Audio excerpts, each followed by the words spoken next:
The David Pakman Show at davidpakman.com.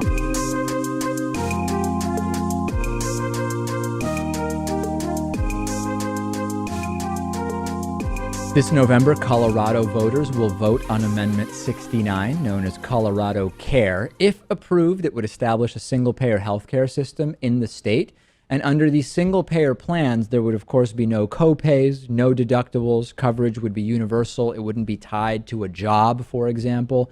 It's very similar to Bernie Sanders' Medicare for All plan. It would be huge. We need to separate healthcare from employment, and Colorado Care would do that. Now, the downsides are it would be expensive to set up. Initially, it would cost about $25 billion. 10% payroll taxes would be used to pay for this by employers and employees. That 10% would be split 6 2/3% for the employer, 3 1/3% for the employees. Of course, it would replace the cost to the employer and employee for paying for health insurance. So that would be a really, really good thing. And as we know, Lewis, over the long term, these plans are predicted to save money. Colorado is really doing it, right? I mean, legalized recreational marijuana led to a decrease in crime. Teen marijuana use is down. State revenues are up. Money that can be reinvested into education, into addiction programs, etc. They are now considering single-payer health care. And some of you might say, well, won't Obama be mad? No, because the Affordable Care Act actually has something called state innovation waivers, which support states going above and beyond Obamacare in implementing systems like this. The Affordable Care Act is sort of a minimum, and states can exceed it in terms of making healthcare more available. If one state can do this successfully, it would be huge. Vermont looked like it was going to do it. You'll remember, Lewis, when we talked about that, that failed. I argue that it would actually be more impactful if Colorado did it. Vermont's population is about 625,000, the size of a medium city. Colorado, on the other hand, has a population nearly 10 times bigger of 5.5 million. So if it was Vermont that did it, you could easily try to write it off if you were against this by saying, well, look, Vermont's basically a city. Sure, a city could do it. Colorado, much bigger, would be much, much more important. Now, what I would worry about if I lived in Colorado is the potential influx of new, what do you call someone who lives in Colorado? Coloradoans. Yeah. That you might get after something like this goes live, if you will. Yeah, I mean, certainly when you have one state that has a particular program that is head and shoulders better than what other states have, you can see movement between the states, and that's obviously something Colorado will have to look at. And they may have. How do you when you're trying to make a program universal, you can't really put restrictions on it other than living in Colorado. Can you say, well, you have to have lived in Colorado a certain amount of time? Maybe, but then it wouldn't really be universal. And what kind of coverage would be available to people during the first 6 or 12 months that they are in Colorado if there's a sort of exemption period set up? So it will be interesting to see how this goes. We will have a vote in November, Amendment 69. And I am absolutely fascinated to see how it goes, but then how and if and how it's implemented as well. And as we saw with legalized marijuana in Colorado, implemented quite well, I would say. Yeah, really. No doubt. Colorado is light years ahead of the rest of the country at this point, and I'm very proud of them. Cheers. Cheers to Colorado. No doubt about it. Send me your thoughts on this. I'm on Twitter at dpakman. Lewis is on Twitter at lewismotomedy. And of course, Monday, 2-hour membership special to everybody on our newsletter list. Sign up at davidpakman.com. Throw your email in there. This is huge. You are not going to want to miss this one. The David Pakman Show at davidpakman.com.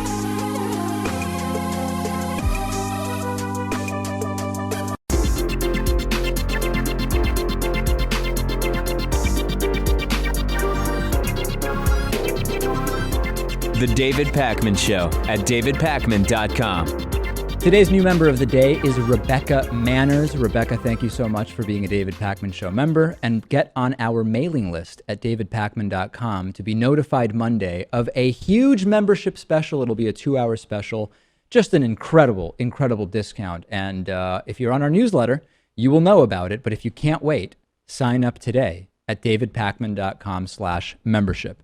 We are taking calls. The number is 617-830-4750. We have our first call of the day. Who's on with me? Hi, this is Jackson calling from Colorado. Jackson from Colorado. All right, great to hear from you. What's on your mind? So I was just wondering, by the time the general election gets here, do you think that there's going to be more or fewer Bernie supporters who saying that they're going to vote for Hillary than there are right now? I think that there will be fewer. I mean, there's no way that after Hillary Clinton is officially the Democratic nominee at the convention, that between that point and November, Bernie Sanders will have more supporters who are not going to vote for Hillary Clinton. I think that the number of Bernie Sanders supporters that currently say they aren't voting Hillary is going to be a number that goes down as we get closer to November. Now, some people will hear me say that, Jackson, and they'll say, well, but David, I'm a Bernie supporter, and I'm definitely not voting for Hillary. My argument is not one about individual people, right? It's just sort of the numbers overall. I mean, what do you think? Do you think Right. Bernie, how do you think it will go? I honestly think it's going to be it's going to depend on Hillary and how Hillary runs her campaign. If she targets sort of those, because there are a lot of red states in which it's much closer than Mitt Romney, in which like she's doing much better than Obama was doing in 2012. Right. But it's also the case that she's going to have to target Bernie supporters in order to win the election. Like she's going to have to appeal in some way to that younger demographic, and so it's I'm not sure. That's kind of why I asked, but yeah, I don't think it's a slam dunk either way. Yeah, I think you're right that there's no slam dunks here, but the idea that after Bernie Sanders is officially no longer even a candidate, he will gain more supporters that will not vote for Hillary and will write him in or something like that in November. I just don't see that happening. But I do thank you for the call, Jackson from Colorado. Great to hear from him. We love hearing from everybody. We take calls at 617-830-4750. Who do I have the pleasure of speaking with now? Hey, David. My name's Keith. I was hoping to talk to you about your recent Burn Your Bus video. Yeah, go ahead. All right. So I've been watching your show since I got into this whole political mess. I kind of wasn't all about this before. I've been following your channel for a while now, and I know our views differ, and sometimes the same. And that's what I like about it. You know, we can agree and disagree and all that. Yeah. But what I disagree with you on is this whole notion that Donald Trump is really dangerous and Hillary Clinton isn't. Just based off on all that you said and all that we've seen, like we all know that Trump being in the White House, he has no friends in there. He has no one that's going to back him up and no one to push his agendas. Unfortunately, with Hillary Clinton, we've seen it done multiple times. She's already bought everybody up. She's got all this power. If she gets into office, she can do the things that she wants to do. And based on her voting records and just the things that she's done, we can all see that she doesn't usually have everybody's best interest in mind. So what specific? Let's get really, really specific, though. Okay. As far as just to start with, like foreign policy entanglements, what specifically might Hillary Clinton do that would be dangerous in your? Now, I'm not asking it because I'm implying there's nothing. I'm genuinely sort of trying to create a conversation on foreign policy. What might Hillary do that's dangerous? On foreign policy, I honestly don't trust Hillary Clinton much on foreign policy. I just learned a couple of weeks ago that she's used the Hillary Clinton Foundation to set up multiple things, like half the uranium that we make here in the U.S. isn't even ours anymore. It goes straight to sorry, give me 1 sec so I can pull up my notes real quick. Half of the uranium that we make here doesn't even go to us. It goes to Russia.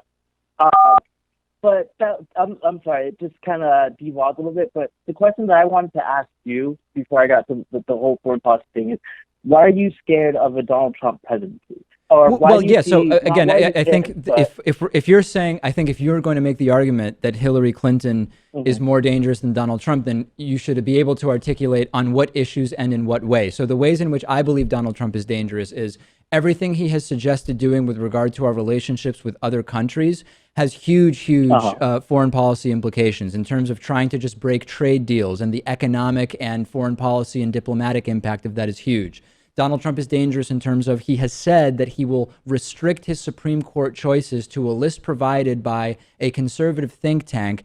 That list was rife with insanely extreme individuals, including people who have outrageous views on everything ranging from abortion to economic and social issues. Donald Trump has threatened a foreign policy that is both nativist and xenophobic, based both on the country of origin and religion of origin of individuals, that is completely antithetical to the United States. So if your argument is he wouldn't really be able to do a lot of that stuff, well, that's an argument for basically his impotence and lack of ability to do anything, and in which case he's not even a valid presidential candidate. But the idea that we should ignore the dangerous things he might do because you don't think he'd achieve them, not a strong argument for me, you know?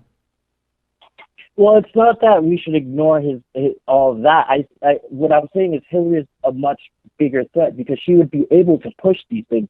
Like you said, Donald Trump has threatened all these points, and I agree with you perfectly. Like, I'm not saying that those are crazy things. Yeah. But he has no friends in Congress. Like, Obama tried to push things and he couldn't push it. Okay, but we're getting off threat. track. I want to keep our argument as focused as possible. We have to move on, but what I'd say is call me back next week with some specific things you are worried Hillary will do that are more dangerous than the things Trump wants to do, and then we'll sort of have a conversation about it. How does that sound?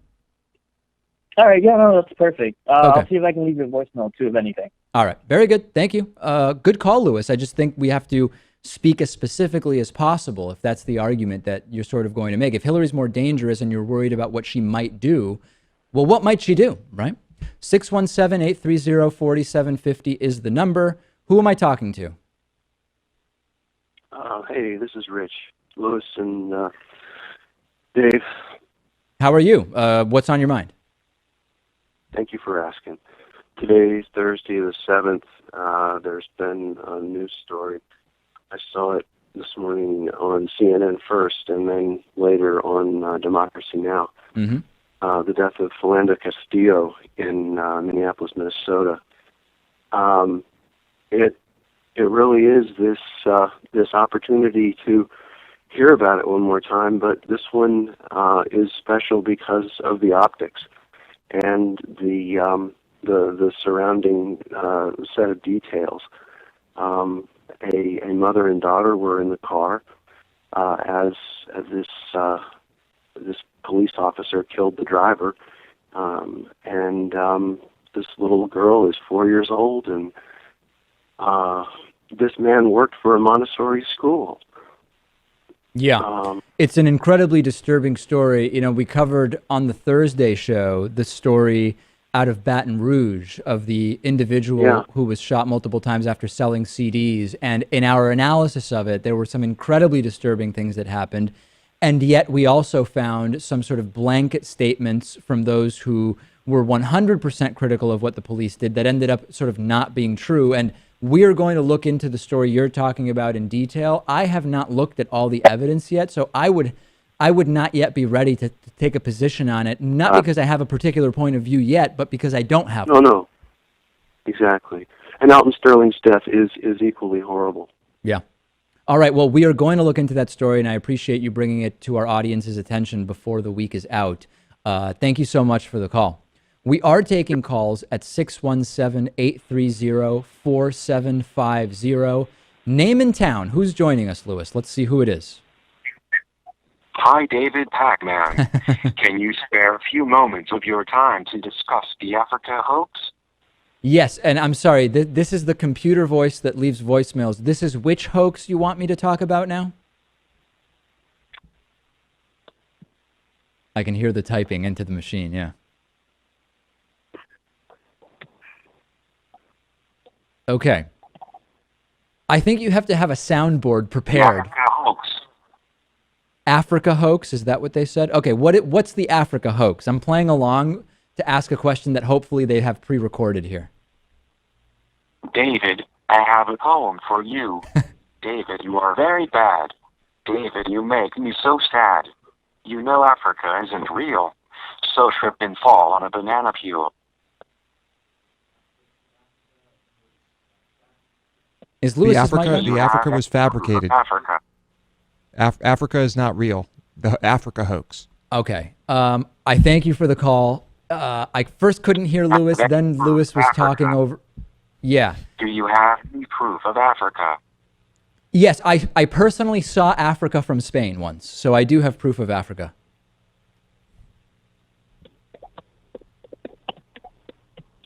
No, you don't. I don't. Okay. Thank you for the call. I love getting calls from computers, and next time we will have all the audio levels properly set to be able to figure out what is going on there. Very interesting call from a computer there. It's tough to make a soundboard phone call, that's for sure. 617-830-4750 is our number. Who's on the line? Is it a computer or a real person? This is a real person. Okay, good. What name and town? My name is Ryan, and I'm from Bozeman, Montana. All right. I think probably the first call we received from Montana. What's on your mind, Ryan? So I was wondering what your opinion was on a vegan lifestyle. I've known you I have recommended the movie Cowspiracy. I was just wondering, do you think it is better for the environment? What is just your opinion on the lifestyle? Yeah, I mean, I believe that the climate effect of animal agriculture is very, very important. I believe that Cowspiracy may have slightly overstated that case to some degree. I also am not personally vegan nor vegetarian. I have no problem with anybody who chooses to go in that direction. I think there is somewhat of a risk of a slippery slope in the sense that, and I've told the story before, once I talked about how great avocados are, and I got heat from vegans who say, actually, you should be vegan but not even eat avocados because avocados require more water than other vegetables to grow. So you should be vegan but no avocado. So what that really gets us to is basically a lentil-only diet, which is both vegan and reduces water to nutrient ratio. And eating only lentils to me doesn't sound that good, although of course everybody sort of draws the line where it makes sense for them, right, Ryan? Yeah, of course. I mean, I had lentils last night. I had lentil meatballs, and they turned out perfect. So, I mean, for the time being, I'd be perfectly okay with 100% lentil diet. Yep. Me too. Okay. Yeah, well, you and Lewis sharing that. I don't think I could do 100% lentils, but it's a fascinating diet. Hopefully spices would be allowed. No, I know anytime I post to my Instagram me making a recipe that has even cheese, never mind meat products, invariably one or two people start bashing me because I'm not a vegan. And hey, if that's how people want to use social media, Ryan, by all means, have at it, I say. Okay, I think we might have lost Ryan there. Let's see if we can take one more call here before we go to break. 617-830-4750. This is the last call. Who is this and what's on your mind? Oh, hi. This is Daniel from British Columbia, Canada. Brilliant. What's on your mind? I was just wondering, in your opinion, we're seeing a new trend in Europe, especially of right-wing populism. And in your opinion, which particular country has the most dangerous movement? I think there's two ways to analyze the question. One is, which country has a group whose rhetoric is most extreme? And the other is, which country has a bigger political situation where these movements might have the biggest impact? So for me, I have big concerns in the UK, especially with the success of the Brexit vote, in spite of the fact that I'm increasingly thinking Brexit will never actually happen. I believe that the movement has been maybe most impactful there. And we hear about some of these movements there's a group in Denmark, I believe there's one in Sweden, etc. They haven't yet catalyzed sort of the level of shift to the right that we've seen in some other countries. So I prefer to measure it not by which group has the most extreme rhetoric, and there's no shortage of groups. We've seen that in France, and we've seen that in a number of groups, but where are we seeing them sort of take hold? And the UK is certainly near the top of my list, if not the top. Yeah, that's a very good point, yeah. All right. Thank you so much for the call. I appreciate it. That does it for calls for this week. We will take calls again next week, and we will take a break now and go to a great interview next. The David Pakman Show at davidpakman.com.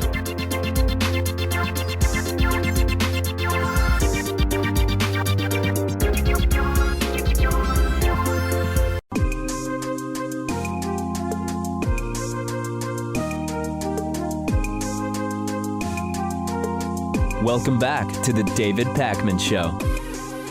Today's classic interview is one of my favorites. It is from December of 2013 with Jamie DeWolf. Jamie DeWolf, the great-grandson of L. Ron Hubbard, the creator of Scientology, science fiction author, all-around scamster.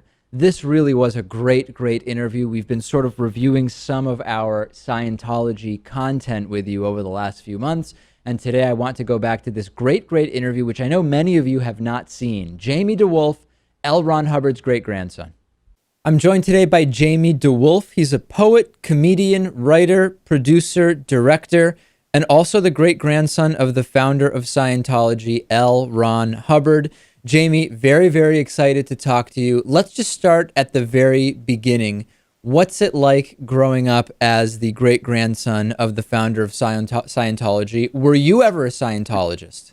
No, zip zero. My grandfather was L. Ron Hubbard Jr., and he was a Scientologist, was actually one of the kind of his right-hand man for many years in the early days of the church, and then eventually left the church and ended up changing his last name from Hubbard to DeWolf, and then sort of had like a final third act of his life battling against his father and trying to flush him out of hiding. So growing up, when my grandfather was still alive, Scientology was actually something that we didn't really talk about because I was the oldest grandchild, and all I understood is that L. Ron was a writer, and that to me was very inspirational as a kid because I wanted to be a writer, and he had all these amazing books I could find in bookstores, with all kinds of amazing three-headed aliens and rocket ships on them. And growing up as a crazy little kid who was always typing away, that was very inspiring to me. And I had a very vivid memory of knowing who L. Ron was for really as long as I can remember. I had a 10-volume Mission Earth set that like dominated part of my bookshelf when I was, really young. And I would type next to it and sort of use it as inspiration. But literally then, with no internet or anything else, the fact that he ended up creating a religion didn't quite come up until a lot later. So let's talk about that, right? I mean, what you've expressed very strong and critical views of Scientology. You've talked about pyramid scheme. You've talked about a very intelligent, sort of evil, malicious overman. You've had, you have very strong views about this. At what point did it go from, oh, it's a writer who writes cool science fiction that I'm inspired by, to, oh, there's this whole other thing here? Well, bizarrely, it was growing up. It was almost kept from all the kids in a way because they really wanted us to escape. They didn't want it to be our fate as well. And so, for most of my aunts and uncles, they tried to keep their children as far away from it as possible. They had changed their own names. They didn't want to talk about it. And as the oldest and most inquisitive kid about this subject, I started asking more and more questions. And when I was really young, I grew up Baptist and I actually got a book on cults from my reverend at church. And in this book, I'm flipping through it and came to a picture of L. Ron Hubbard, the same picture that I had seen on one of my aunt's walls for a brief period. Eventually, it had been taken down. And that was when I was like, Mom, what is this Scientology thing? And her face went really pale, when I asked her about it. And she was really worried. She thought at first people were following me. And then I showed her the book and I started asking her questions. And she was definitely like, someday when you're a little bit older. And I kept asking questions in my family, and I still do. There's some members of my family that won't really talk about it at all. And they've been watching very carefully what has or hasn't happened to me simply by being public about it. I'm pretty much the last member of my family that will go on record about it. I do know that. And at first, it became a way of trying to understand who I was and just who I was in my family. I grew up redhead, and me and my brother were both the two only real redheads of the family and the oldest. And we were both totally little whack jobs growing up, and incredibly manic and incredibly verbal and hyper. And then later, when we became sort of insane adolescents, it became even more of a factor of me trying to figure out, like, all right, well, if my great grandfather was a cult leader, people say he's crazy. Well, what kind of crazy was he? I mean, who was this guy? And really trying to discover who he actually was as a human being, past all of the myth that he had propagated about himself. And that's when it just goes further and further down the rabbit hole. And I'm still asking. I've had a lot of meetings, in secret and some in public, with ex-members, people who knew him personally, trying to get a real sense of who this guy actually was. So let's go to that. I mean, what's the kind of succinct summary, if you had to say, what is Scientology? Why was it created, and what is its validity as a quote religion, whatever that means to any individual? What's the kind of view you've developed? Well, I think that L. Ron, I think that the jury is still out, even in me, in terms of what actually was motivating him. I do think that it was larger than money. I don't think it was to help mankind. I definitely think it was more of a pursuit of power, and more that he had this carnivorous ego that was just sort of devouring this sort of adulation and writing himself into this hero that he never was in his real life. Who he was in real life was, I feel, even more fascinating than what he tried to propagate. The myth that he created, the myth that he created is that basically he was like the Leonardo da Vinci of the modern mind, that was one of the greatest inventors and thinkers of the last century, that had invented this entire new science that could completely save humanity, literally. Sure, and you're talking about Dianetics. Dianetics, but before that he was a nuclear physicist, a submarine commander, one of the first stated casualties of World War II, went blind, resurrected himself to sight with the powers of his own mind, was a dogfighter, studied at the feet of was a blood brother to Indians, world traveler, studied at the feet of mystics in the East. I mean, the list goes on, and is in some way, I mean, in many, is like utterly preposterous. If he would have just had a simple origin story, it would have been far more believable. But I mean, when you kind of march through the L. Ron Hubbard life exhibit, it's just absolutely amazing that he's really trying to make you believe that this all happened in one life. And I think a lot of it is that he, at a certain point, really wanted to be that person, and Scientology was a way for him to write himself into becoming that character that he had always, written about in his books. I think that he was naturally a storyteller. I think he was a natural-born hustler. He showed a propensity for lies at a very early age.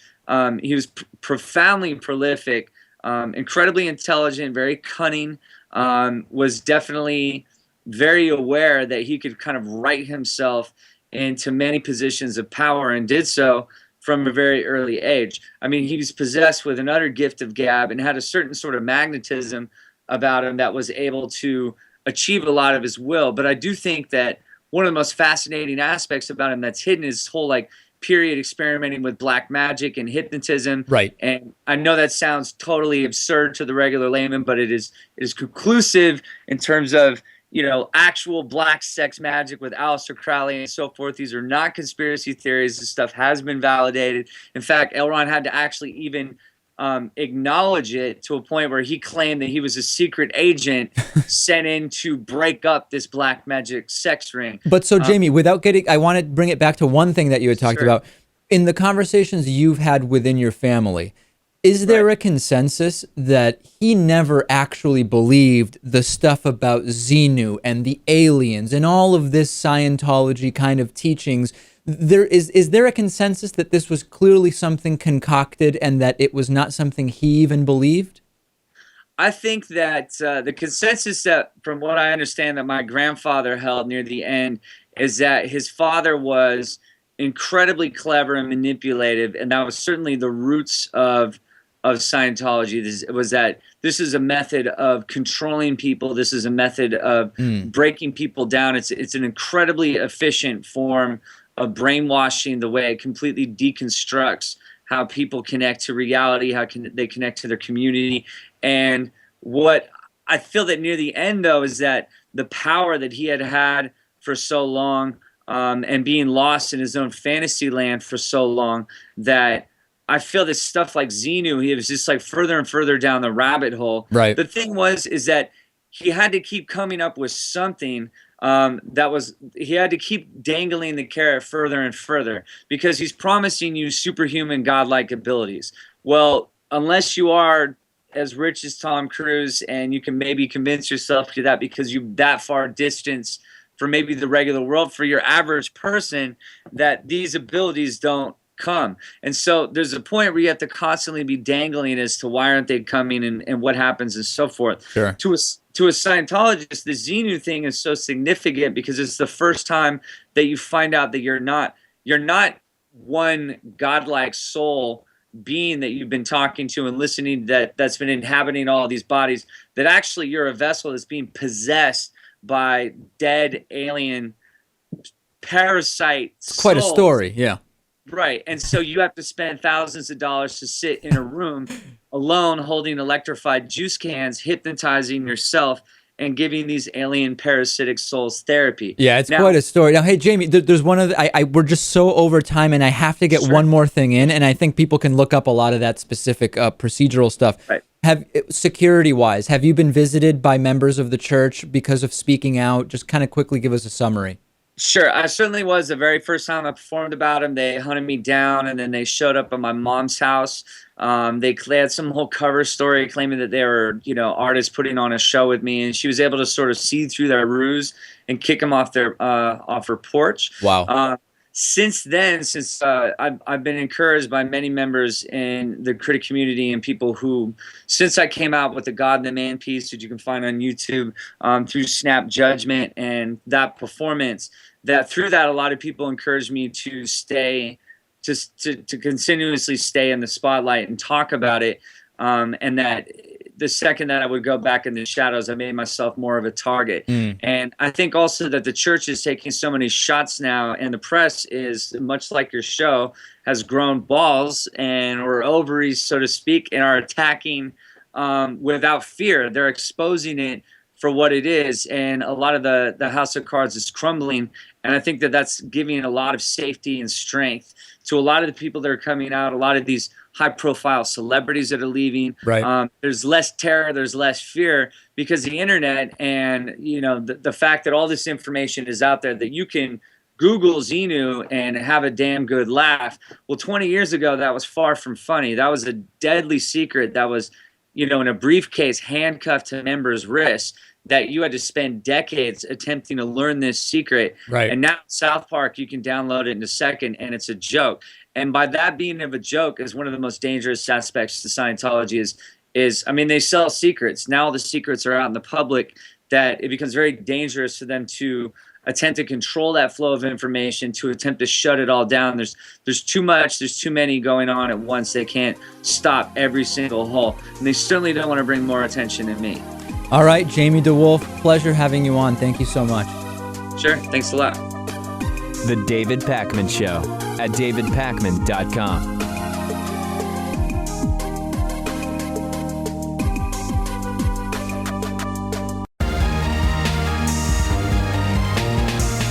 The David Pakman Show at davidpakman.com.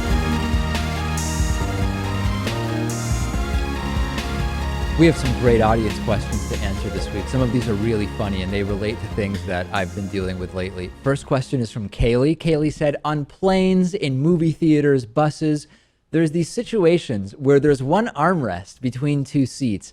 How do you determine who gets to use the armrest?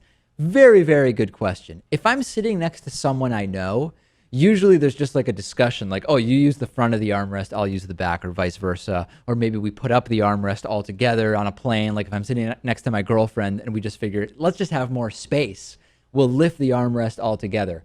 But many times when I fly alone or on a bus, I recently took a bus because I was going to get my car and I was on a bus. How do you determine who gets the armrest? Many times this comes to possession is 9/10 of the law / first come, first served / you snooze, you lose. Call it whatever you want, Lewis. But it's whoever gets to that thing first, you basically just have it until you relinquish it. That's your rule. I feel like that's what it comes down to.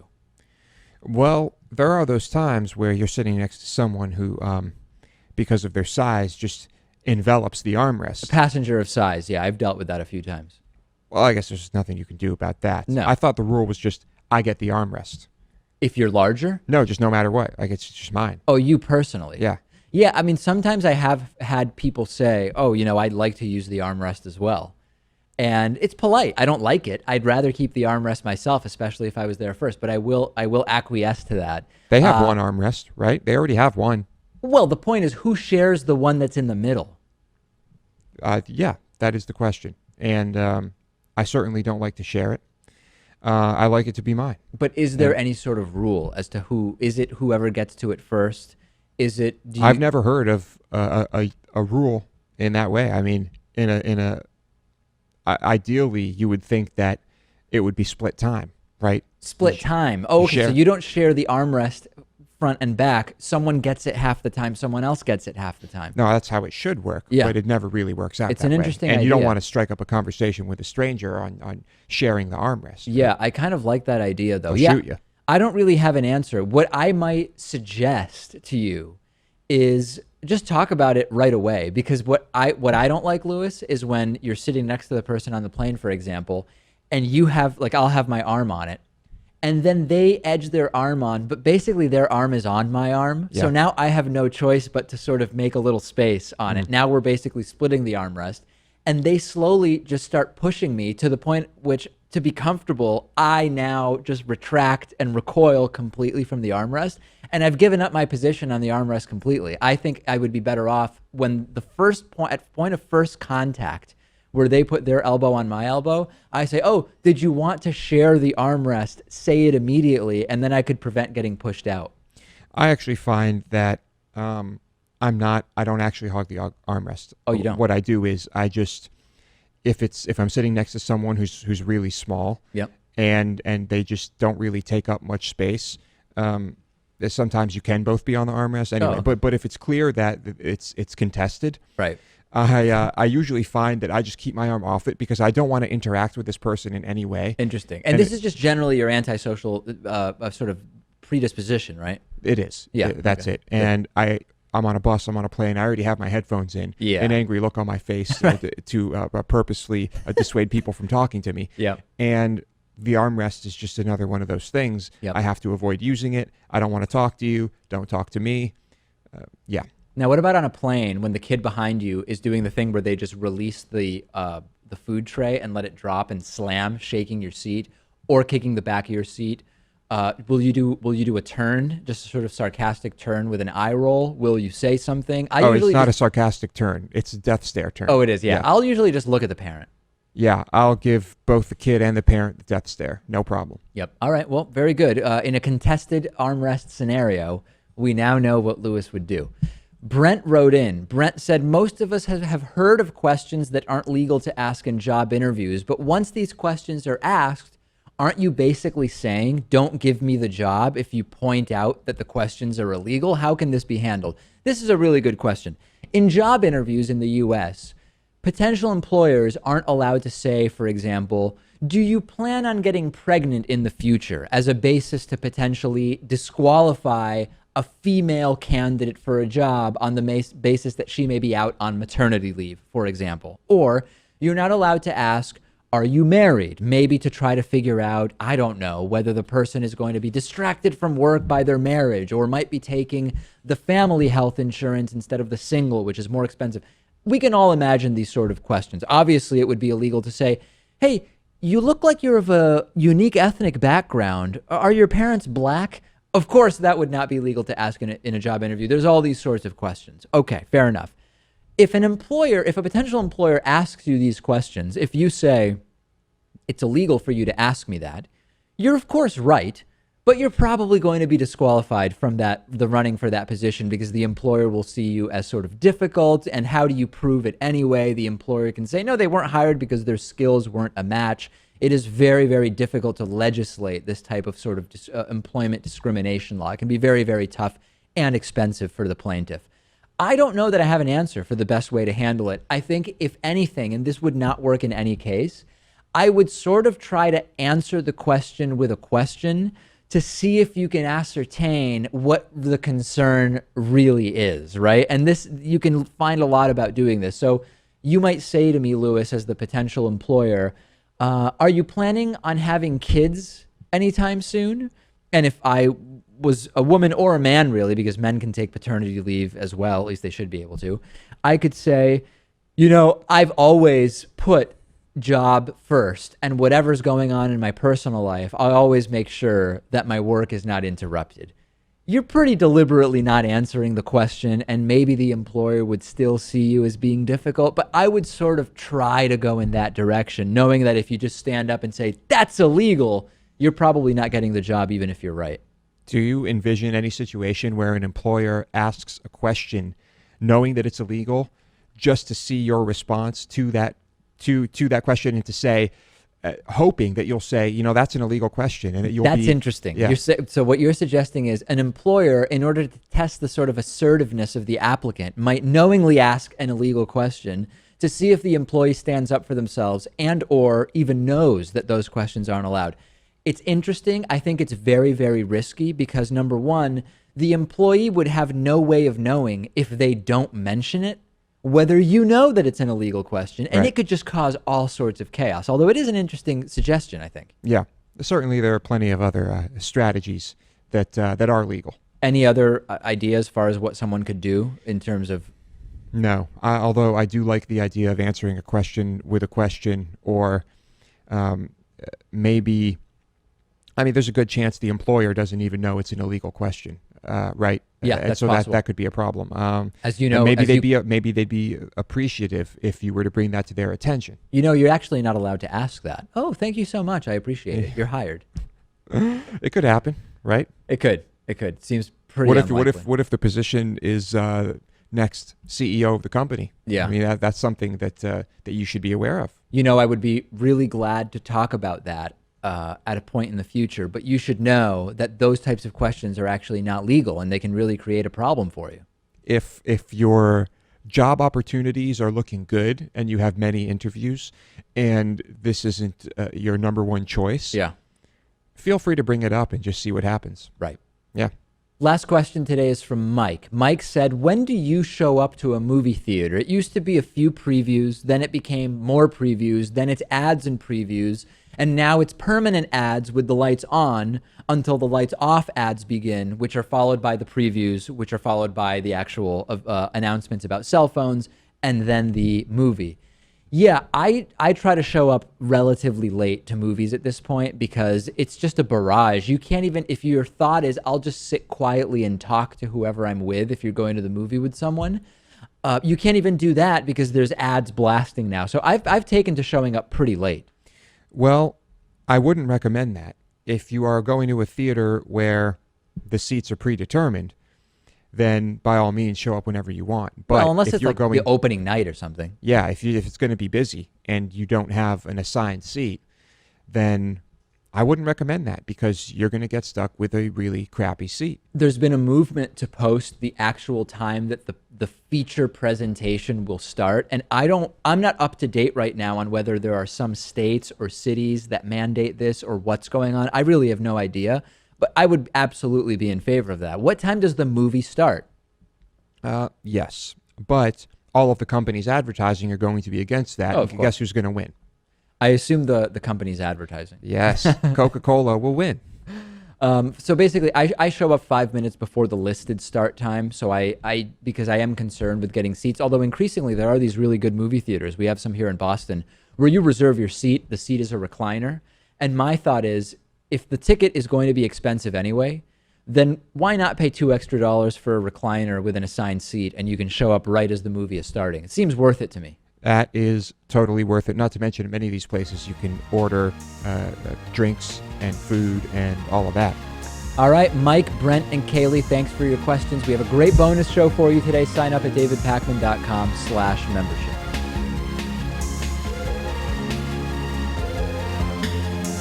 The David Pakman Show at davidpakman.com.